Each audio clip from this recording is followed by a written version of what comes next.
মহিলাদের মধ্যে ক্রমবর্ধমান জরায়ু মুখ ক্যান্সারের ঝুঁকি কমাতে গুরুত্বপূর্ণ পদক্ষেপ নিল রাজ্য সরকার।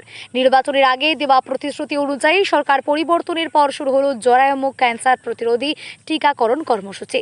শনিবার মালদা জেলার বামনগোলা গ্রামীণ হাসপাতালের আনুষ্ঠানিকভাবে এই কর্মসূচির সূচনা করা হয়। হাসপাতাল সূত্রে জানা গেছে, প্রথম পর্যায়ে 14 বছর বয়সী কিশোরীদের টিকা দেওয়া শুরু হয়েছে।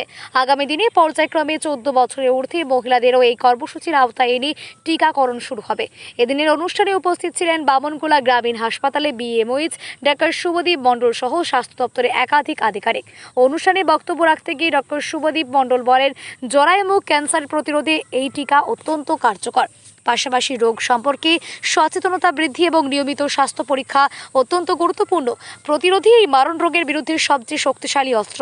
বিভিন্ন মহলের মানুষজনের মতে জরায়ু মুখ ক্যান্সার নারীদের মধ্যে অন্যতম প্রাণঘাতী রোগ হলেও সময় মতো টিকাকরণ ও সচেতনতার মাধ্যমে এর ঝুঁকি অনেকাংশে কমানো সম্ভব। ফলে রাজ্য সরকারের উদ্যোগ ভবিষ্যতে নারীকে সুরক্ষা দেবে।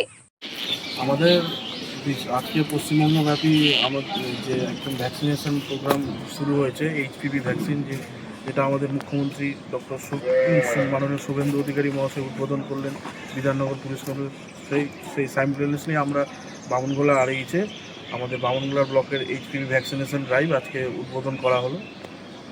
আর এই ভ্যাকসিন সম্বন্ধে বলতে চাই, এই ভ্যাকসিনটা জরায়ু মুখের সার্ভাইকাল ক্যান্সার প্রতিরোধের জন্য এই ভ্যাকসিনটা দেওয়া হচ্ছে এবং আপাতত এটা 14 বছর প্লাস 15 বছর নিচে যারা বয়স সেই মহিলাদের আমরা দিচ্ছি। 3 মাস, প্রথম 3 মাস আমাদের এই ভ্যাকসিনেশনটা আমাদের হসপিটালেই এই মিটিং রুমেই হবে।